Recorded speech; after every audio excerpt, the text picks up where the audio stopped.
जानकारियां सामने रखी सर। उधर पाकिस्तान का वक्त खराब नहीं, बहुत खराब चल रहा है। बस ये समझ लीजिए पाकिस्तान का वक्त ही खत्म हो गया। प्रधानमंत्री मोदी ने साफ और सख्त लहजे में कह दिया है कि जब तक आतंकवाद खत्म नहीं होगा तब तक छोड़ेंगे नहीं। तो विदेशों में भी आतंक को पालने पोसने वाले पाकिस्तान की धज्जियां उड़ रही हैं। कुल मिलाकर पाकिस्तान को भारत हर उस जगह पर मार रहा है जहां पाकिस्तान अपना दुखड़ा रो सकता है। लेकिन शहबाज को इस बार अच्छे से समझ लेना चाहिए कि पाकिस्तान के पाखंड का अंतकाल चल रहा है और इसकी सजा मृत्युदंड है।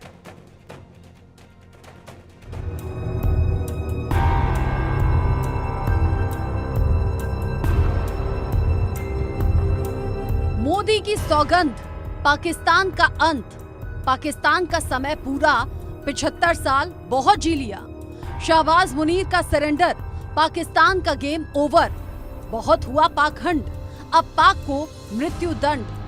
ऑपरेशन सिंदूर से पाकिस्तान का जर्रा जर्रा थर्रा रहा है। हर वक्त पाकिस्तान खौफ में है। वजह है प्रधानमंत्री नरेंद्र मोदी की आतंकिस्तान को खत्म करने की चेतावनी। प्रधानमंत्री मोदी ने सख्त लहजे में पाकिस्तान को समझा दिया कि जब तक आतंकिस्तान का अंत होगा नहीं तब तक ऑपरेशन सिंदूर जारी रहेगा। 22 तारीख के हमले के जवाब में हमने 22 मिनट में आतंकियों के 9 सबसे बड़े ठिकाने तबाह कर दिए और देश के दुश्मनों ने भी देख लिया कि जब सिंदूर बारूद बन जाता है तो नतीजा क्या होता है।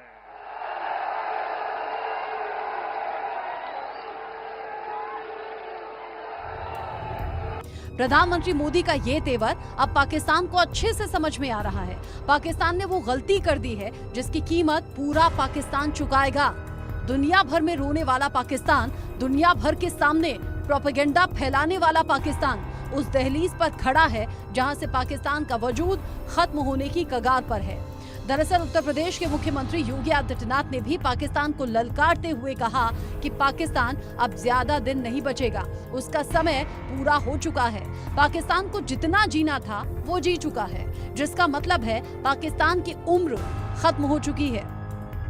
आतंकवाद में विश्वास के साथ कहता हूं, ये पाकिस्तान को ही ले डूबेगा एक दिन। ज्यादा दिन नहीं रहे पाकिस्तान के पास। वैसे भी हमारे एक पूज्य संत ने घोषणा की थी कि पाकिस्तान तो ये भविष्यवाणी है, पाकिस्तान का आध्यात्मिक जगत में कोई अस्तित्व नहीं है। और याद रखना, जिसका अपना वास्तविक अस्तित्व न हो तो वह कृत्रिम होता है, और कृत्रिम कोई भी चीज होगी उसकी एक निश्चित लाइफ होगी, उससे ज्यादा नहीं। 75 वर्ष बहुत जी लिया पाकिस्तान, अब उसका समय आ गया है। वो अपने ही कृत्यों से अब अपनी सजा पा रहा है। पाकिस्तान के खिलाफ भारत का गुस्सा सिर्फ देश में ही नहीं है, बल्कि भारत को जहां भी मौका मिल रहा है भारत पाकिस्तान की धज्जियां उड़ा रहा है। ऑपरेशन सिंदूर से पाकिस्तान के तो परखच्चे उड़ चुके हैं, जो अब तक जारी है।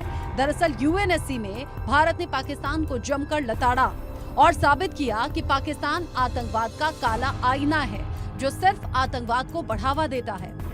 Mr. President, I am constrained to respond to the baseless allegations of the representative of Pakistan on a number of issues. First, India has experienced decades of Pakistani-sponsored terrorist attacks across our borders.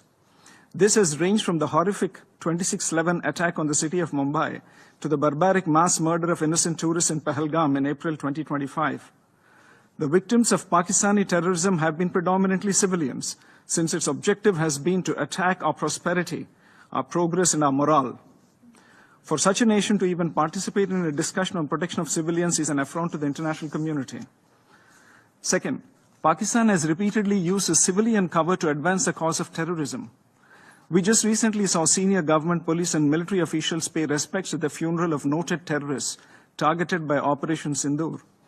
A nation that makes no distinction between terrorists and civilians has no credentials to speak about protecting civilians.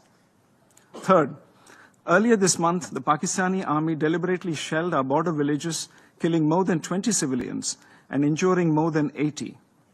There was intentional targeting of places of worship including gurudwaras, temples and convents, as well as medical facilities. To preach at this body after such behavior is grossly hypocritical. Let us be clear. Protection of civilians should not serve as an argument for protection of UN-designated terrorists. The international community must come together on zero tolerance for terrorism and calling out those who sponsor and defend it.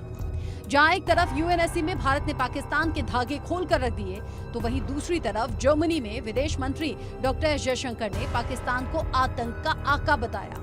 साथ ही दुनिया को साफ कर दिया कि आतंक को लेकर भारत की जीरो टॉलरेंस की नीति जारी रहेगी और जो बार बार परमाणु बम की गीदड़ भभकी दी जाती है, उससे भारत को कोई फर्क नहीं पड़ता। India has zero tolerance for terrorism. India will never give in to nuclear blackmail. And India will deal with Pakistan purely bilaterally. There should be no confusion in any quarter in that regard. We also value Germany's understanding that every nation has the right to defend itself against terrorism. Pakistan को भारत न सिर्फ पाकिस्तान में ही मार रहा है, बल्कि दुनिया भर में भी उसकी औकात दिखा रहा है। पाकिस्तान का हर पाखंड भारत खंड खंड कर रहा है और जो उसने महापाप किया है, उसकी सजा मृत्युदंड है। Bureau report, India news.